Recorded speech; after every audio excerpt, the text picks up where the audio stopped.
I can remember walking into a restaurant and sitting down and being presented with a menu that had to be at least 25 pages long. And it was like, are you serious? Like, this is going to take me an hour just to go through every page. You know, there's just way too many choices here. It's overwhelming. Don't you find that sometimes in these days in particular, that there's just too many choices that we have to make? What kind of clothes we wear, what kind of soap we're going to use. I mean, just look at the ads on TV, right? It's like, and then sometimes they contradict one another. So it's like, well, how do you decide which one's going to be good? And even right when you go on Facebook or Google search or whatever, you know, open Google search, put in one, and if you don't get the right word in the search, you get all kinds of crazy things. It's like, well, how am I going to choose? I've had to tell my students, you know, the nurses, when they're talking about becoming culturally competent, I ask them, well, where do you go to find out that? And there's kind of a pause, and I go, now you have to be careful because if you do a Google search, let's say on Islam or Buddhism, or I mean, there's crazy stuff out there. I remember going to a website and I opened up the front page and I went, wow, this is pretty good. And I said, I wonder who these people are behind this website. Oh my gosh, they were crazy nutcakes. And I went, oh, I'm not going to recommend that website for anybody to go to. And so we have to employ some critical thinking when we're confronted with a variety of choices that we have, and you kind of have to weigh them. I think of the Egyptian, you know, in the afterlife, you know, the feather that's the, you know, that's the judge of life, and you put your life on the other one, and you know, if it balances out, you get the next life. If it doesn't balance out, too bad for you. So that the choices that we make, I really believe, and this is my personal opinion, that the big choices that we are confronted with in life do carry with them implications, consequences, that there is an ethical and a moral character to the big choices that we make. What even, well, I just was going to say, you know, eating breakfast. Well, my God, even sometimes there, making the choices of what we eat for breakfast has consequences for us, you know, when we get around 50 or 45 or 50 and above, and we end up in the hospital from a heart attack. Well, the consequences was, no offense, Carla, eating bacon every day it might do it to you, or, you know, eating Krispy Kreme donuts every day. So that the choices that we make do have either minimal consequences or implications, or they have some pretty serious implications and consequences. That's where the book of Deuteronomy is at today. Scholars suggest that Deuteronomy was written, if you read the prophet Jeremiah, they come from just about the same time period. The northern kingdom of Israel has been destroyed by the Assyrians. The armies are encamped outside the walls of Jerusalem. And so there's a pretty strong threat to the livelihood or the future of the kingdom of Judah, which was in the south.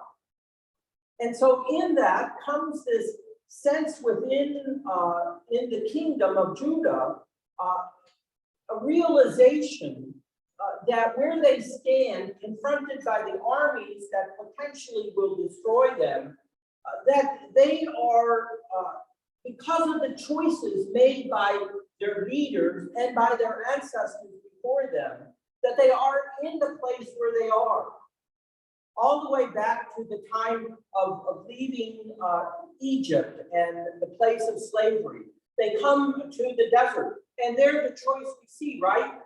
The people are, you know, like, well, when are we going to get there? Will you stop and ask for directions, for God's sake? We've been wandering in the desert for 40 years. Are we ever going to get there? Would that we had stayed in Egypt. At least we had food on the table and a roof over our heads, even though it wasn't much to speak of. And here we are out in the desert, and you brought us here to die. And so they say, we choose God. And God takes his own time in making a choice to get Moses the commandment. And they built a golden calf. So they made a choice. They built a golden calf and danced around it. And pretty soon they realized that that wasn't the choice to make. That was a wrong choice. But subsequent events and historical moments in the life of the people of Israel prove that they're not always the best at making the right choices.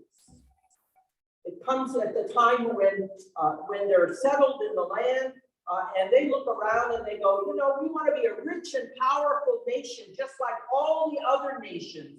So instead of having these charismatic leaders that are called judges, we want a king because we want to be like everybody else. And Samuel says to them, you know what? The king may not be the best choice. He's going to lead us into war because he's got a huge public works program that he has to support. And he's going to lead us into war, and he's going to conscript your sons and put your daughters as ointment makers. And there we are, right back where we were in Egypt. Is that the choice that you want to make? And Samuel expects the people to say, oh, well, maybe not. And they go, yeah, we want a king just like Egypt. And it proves to be not a good choice. Of course, David and Solomon lead the kingdom into a grand, glorious place. And then after that, the North has a charismatic kingship where who's ever got the strongest support and who's ever got the most money and whoever looks the best gets to be king. In the South, it's hereditary, like the son. But you know how it goes, the second and third generation aren't maybe the smartest people in the world, like the father and grandfather were. And it just becomes a disaster for them. And here comes the book of Deuteronomy. The story is told that King Josiah, or the priest in the temple, are cleaning out the storerooms like some of us need to do maybe. In my neighborhood, constantly cars are parked on the streets, right? You hear me say this all the time. And when the garage doors are open, I look in and I just go, oh my God. No wonder they can't park their car in the garage because their garage half of it's filled with stuff. And so they're cleaning out the storeroom and they discover scrolls that they had forgotten about. That the choice before them of the priest in the temple was to put them away for future reference. But they had so much dust on them that nobody knew what they were, and they were ready to throw them out. And they unrolled the scroll and come to discover these are the words of God spoken to Moses at Sinai. And here they were. They take them to the king, Josiah. Josiah rips his garment in some tears and begins to enact public policy, domestic policy that are intended to get the people on the right track. But as usual, what happens with that is that while the king has a certain degree of support from the people, there are many more detractors, right? Because people are invested in the old system of doing things, the way of doing things. And they don't want to give up their power. They don't want to give up their money. And they don't want to give up the comfort level that they have. And Josiah says, you're going to have to choose. And here's how the book of Deuteronomy begins, where it says in this chapter that God has placed before Israel in that momentous time when if they made the wrong choice, they would be destroyed. Syria, now it's going to be the Babylonians. The Babylonians are going to overrun the city, which about in 100 years, that actually does happen. Or they can make the right choice, which maybe it won't change the future for them in terms of the Babylonian captivity. But at least they will be able to know that the choice that they made for life was in accord with those wonderful words written in the Torah that God had intended for Israel to follow, that it was meant to shape every aspect of their life.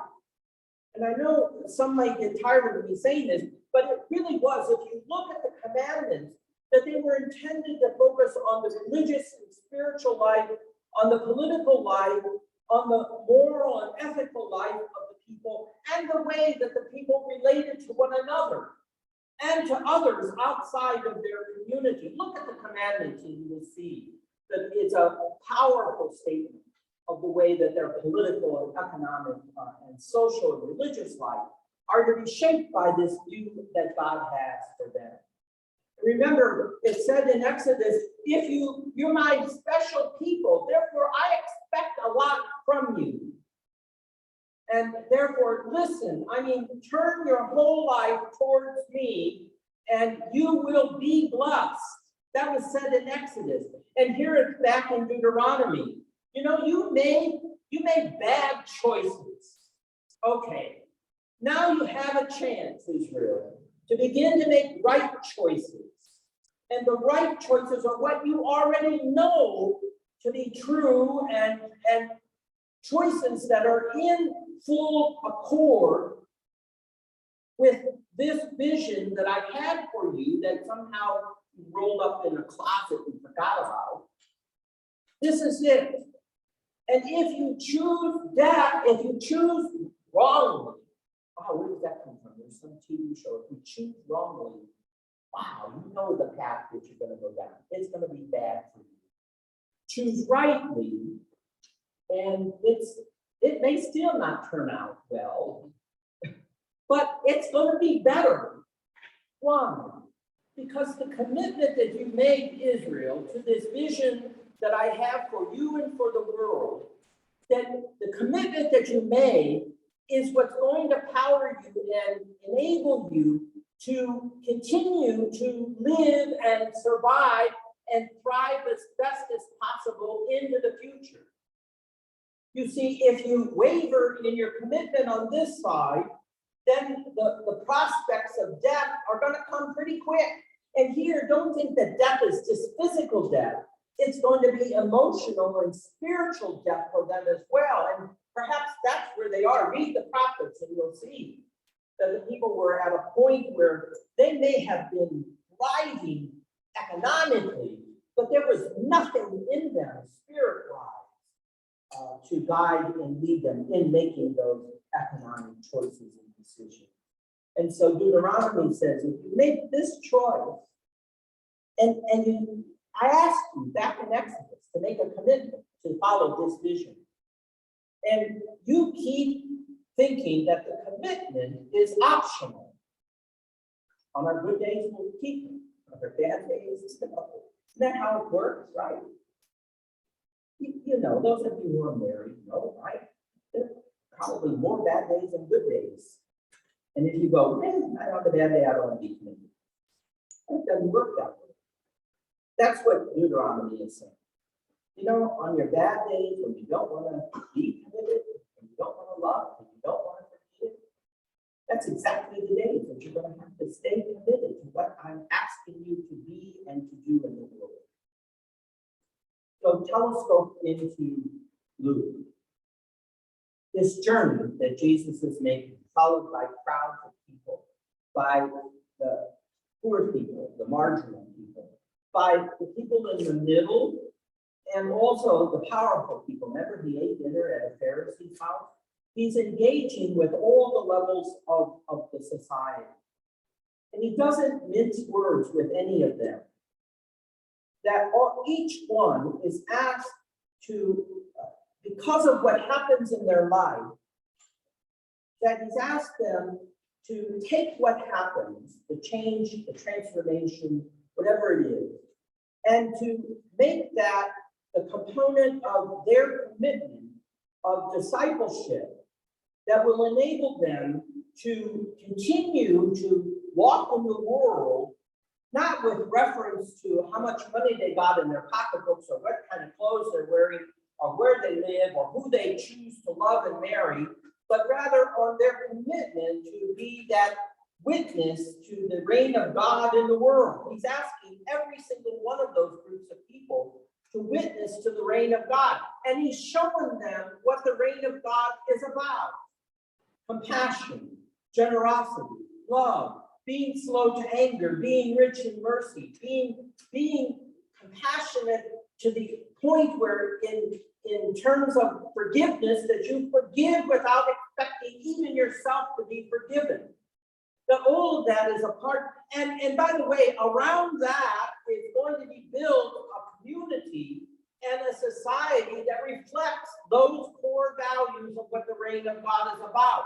And he has invited them to enter into that community, named discipling community, in such a way that it becomes the sole identity that they have in the world, meaning it takes precedence over every other identity that they have. In a sense, that's what baptism is intended to do for us. It's to be the primary identity that we have now in the world, so that all those other identities we have are influenced by that prime identity as now being claimed for the reign of God and the life of Jesus in the world. That's what the vision is. So he gives us an example in this text. He says, you know what? When things are going good, you're not going to think too much about this. Because in things going good, yeah, you can take the commitment for granted. Yeah, I'm committed. You know, it's just like, let's face it, there are lots of people who will rush to get baptized. And we're lucky if we ever see them at Christmas and Easter. You know, if they ask, so how are you doing this in the world? You know, you're treating coworkers justly, or doing these things, and people just kind of roll their eyes. You know, you mentioned Florence Nightingale, that the nurses in the class that I teach, that Florence Nightingale developed a code that even today the nurses take, and they're pretty serious about this oath. And the challenge comes for them that when they're in conflict, meaning the values of what that oath are about, of making sure that whatever you do causes no harm to anyone. And that's the primary, you know, non-malfeasance is the technical word. You don't harm anyone in what you're doing. And they know that sometimes what they're doing may indeed bring harm, and they are in conflict with that. They struggle with that. How can I not harm my patient when the patient decides they don't want to go through a treatment? So they struggle with the commitment to be true to Florence Nightingale's vision, but also then true to themselves as human beings, and true, if they're Christian, true to what being a Christian is. They got 3 ways to be committed that shape their lives. We all do this. But here's a point, and I'm already talking too long. But here's what you heard this. Jesus said this earlier in the Gospel of Luke. He says, you know, if you want to be this disciple and be committed to the vision of the reign of God, then what you're going to have to also realize is that it may indeed bring you to the point of the cross. Because they all know where Jesus is going, and he's going to Jerusalem. And they basically all know, including Jesus, that when he gets there, it's not going to be a good end, at least on Good Friday. And so they all know that. And so that's perhaps influencing the choices that they're making, because it's like, well, I'm only going to do so much. And when it push comes to shove and it's pushing back at me, I'm not going to do that. And Jesus says, it's not going to work that way. If you're going to say you're committed to discipleship and you're going to embrace what the vision of the reign of God is about, then it can't be only on Sunday that you do this. It has to be on Monday and Tuesday and Wednesday and Thursday and Friday and Saturday and the next Sunday and Monday and so on. It has to be every day. And it can't be only when we're sitting nicely in a church. It has to be when we're making those hard decisions with our children or grandchildren or our spouses. It has to be when we're at work making very hard decisions about where we go forward in our political and economic world. It has to be even then that you are not just applying what you know to be true in terms of discipleship, but when you are witnessing to what discipleship is about, that's very different. I mean, that's two sides perhaps of the same coin. Not only doing what you're supposed to be doing, but bearing witness to it by the way that you live and value life itself, perhaps. And by the way, it's important to note that when Jesus says, take up the cross, unfortunately, through history, that this has come to justify acts of violence. That if you don't take up the cross, then this is what's going to happen to you. Or that somehow or another, the cross becomes a burden. Hopefully nobody's saying this today, but it's been said in the past, that when, especially women, or in abusive relationships, that often they're told, well, that's the cross you have to bear. Or read something from a website yesterday, that sometimes gay and lesbian people are told, well, you know, your homosexuality is the cross you have to bear. Just don't act on it, don't show anybody, don't tell it. And so the cross that we bear becomes, you see, a weapon of violence against the true personhood that we have. So that's not it at all. It's like to take up means to stand up and be identified again with a vision of life and the world and creation and that is centered on that value and dignity of the person, but not just certain persons, all persons, whether they are able-bodied or disabled, whether you get it, right? Black or white, slave or free, gay or straight, you know, male or female, that everyone has the equal dignity, and that means standing up on behalf of the cross that bears witness against the empire that wants to destroy, demean, degrade, and reject that vision. It was Christians who put children to work in factories. It was Christians who did that. In the same time period that Florence Nightingale is doing what she's doing, factory owners who went to church on Sunday were putting children into factories in England in the same time period. It's the same time period that preachers in our own United States were standing up preaching that it was okay to abuse slaves. And they themselves held slaves. So there's the choice to either choose the path of death that rejects this vision of the reign of God and therefore rejects the cross as a sign of victory over empire, or choose life, which means that the commitment has to be complete, not optional. It's interesting, right? When he uses the two examples that he uses, building a house, and how many projects do we see often? You go, you have to scratch. I scratch my head, go, what were they thinking? Didn't they plan this out? Didn't they think about this as they went through this? What craziness was it that does these kinds of things? They, you know, and there it is. So, you know, maybe we didn't have a choice to be baptized if we were baptized as infants. Maybe even as adults, maybe we made the choice believing that it was the right choice, but then when tough times come along, I don't know.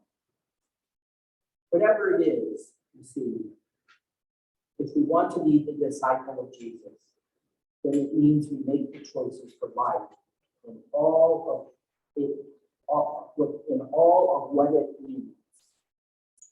That there can't be pieces left behind or overlooked and not paid attention to. Because it has to be a total commitment. It has to be an absolutely total commitment. even in the difficult moments, in the tough times. Because that's what it means to be a disciple of Jesus.